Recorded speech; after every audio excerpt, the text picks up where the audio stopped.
So if you're anything like me, then you're a massive fan of Portal. Maybe you played it dozens of times, to the point where you can recite every single one of GLaDOS' lines, or you can solve all the tests with your eyes closed. If you're that kind of fan, then I bet you're keen to try any sort of Portal experience you can get your hands on, and luckily for you, I've got a brand new one.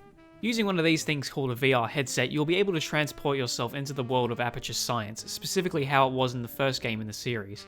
With a little bit of patience and trickery, you'll be flying through portals in no time, but the best part is, there's a couple things you can do to make the experience so much better for yourself.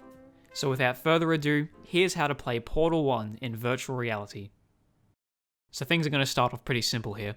Unfortunately, there's no way that you can play true 6th Portal with just a mod for the base game, so we're going to be using Garry's mod to make this all work. With that being said, you're going to need gmod installed, as well as Portal. Make sure that you mount the game to gmod too. I'm just going to assume that you own Portal, because if not, what the hell are you even doing here, my guy? What installing and mounting Portal will do will give us access to the maps from the game, which we're obviously going to need. These maps all have load triggers to load subsequent chambers after you complete the one you're in, so you don't have to worry about adding this in yourself. You might also notice that GLaDOS doesn't exactly talk to you, and that a lot of the puzzle elements aren't working or are just completely broken. But don't worry, we're going to address those issues very soon.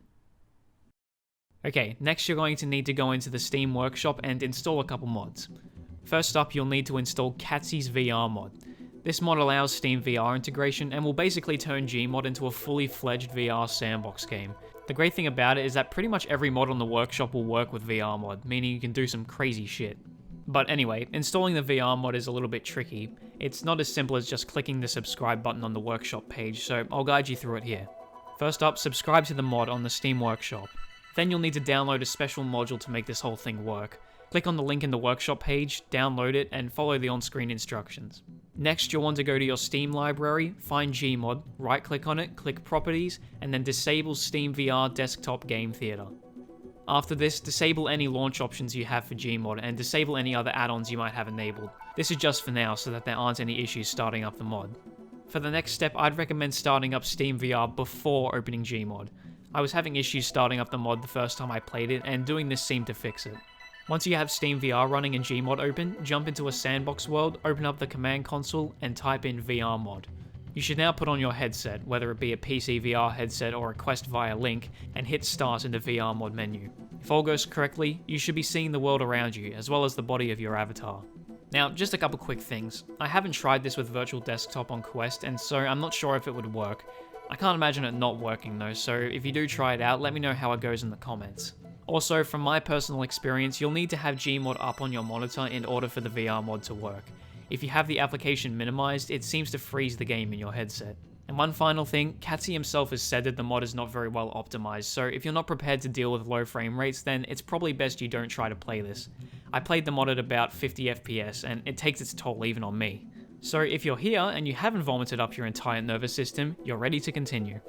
The next mod you'll need to install is the Aperture Science handheld portal device mod. You can install the Portal 1 or 2 version, it doesn't seem to make much of a difference. Now that you've installed these mods, you're basically good to go. You're at the point I was at when I made this gameplay of Portal in VR a couple months ago. If you've tried playing the game through and through though, you've probably noticed how a lot of the puzzle elements and other features just don't work or are broken in some way. The portal gun especially can be particularly buggy in VR. Not to worry though, because here are some ways you can improve upon the Portal in VR experience. To start things off, I mentioned a couple seconds ago that the portal gun in VR can be particularly buggy. And while a couple of these bugs are just going to stay there no matter how hard we try to fix them, we can fix a couple. One of the most common things you'll experience is clipping out of the map when you attempt to go through a portal, or even getting stuck on the floor. In my testing of the portal gun, I noticed that when you have a lot of momentum going through a portal, you seem to go through without any issues. The only problem with this is that if you want the momentum to walk through portals in the test chambers, then you'll need to sprint. This will probably hurt your fingers after a while, so let's instead change the default walking speed in the files of Gmod. To do this, go to your PC's File Explorer and follow this directory. Steam, Steam Apps, Common, Garry's Mod again, Game Modes, Sandbox, Game Mode, Player_class. In this folder, open up the file named player_sandbox and locate the walk speed and run speed settings. By default, these values are set to 200 and 400 respectively. Change the walk speed to 400, and then the run speed to 800 to maintain the multiplier. Save the file, and then restart Gmod. You should now walk at a much faster speed, and this will allow you to go through portals without too much trouble. Thanks to user Arnold Schwarzenegger for posting this on the Garry's Mod Steam community. Finally, let's fix the other two glaring issues this jerry-rigged Portal in VR has. Big thank you to Tuna Studio on my previous Portal VR video for recommending me these next few mods. Even though they deleted their comment for some reason, it was a big help. So, I spoke before about how GLaDOS does not speak to you like she should in the Portal maps. This is a pretty easy fix. If we enable visual triggers with commands, we can see that the triggers used to play her dialogue are still there, meaning that the sound files themselves must be missing. Luckily for us, someone has already done the dirty work of extracting the sounds and putting them in gmod, so all we have to do is install the GLaDOS Voice Fix add-on in the workshop. Go ahead and install this, and you'll be able to hear GLaDOS' iconic voice as you complete test chambers. Now for the most daunting fix.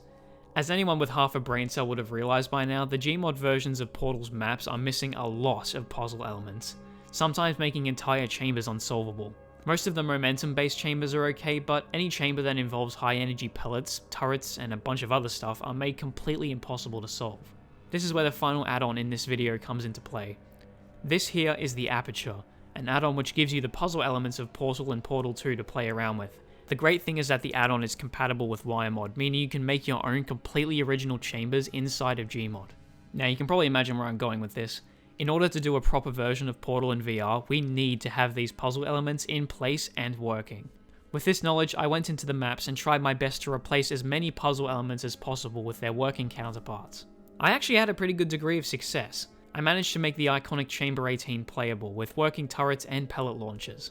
But here my lack of gmod expertise begins to show. I'm not an insane gmod player.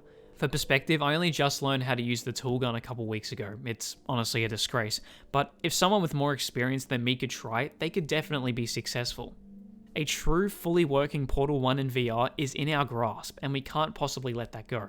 If we replaced all the puzzle elements and ironed out as many bugs in the maps as possible, we could have a proper port of Portal to VR. Don't you want to re-experience the game again, but this time from a completely new perspective? If you've made it this far in the video, then I know you do. I know that if we can get the attention of some great players, we can make this true. Let's not let this opportunity fall on deaf ears. Now that that's out of the way, I hope you enjoyed this video, or at least found it useful. I love talking about Portal because it's my favourite game of all time, and when I found out it was possible to play it in VR, I was infinitely excited. I hope that you people watching this have the same passion for it as I do. With a little effort, we can use the mods featured today to create an amazingly immersive experience unlike any other. But until then, thank you for watching.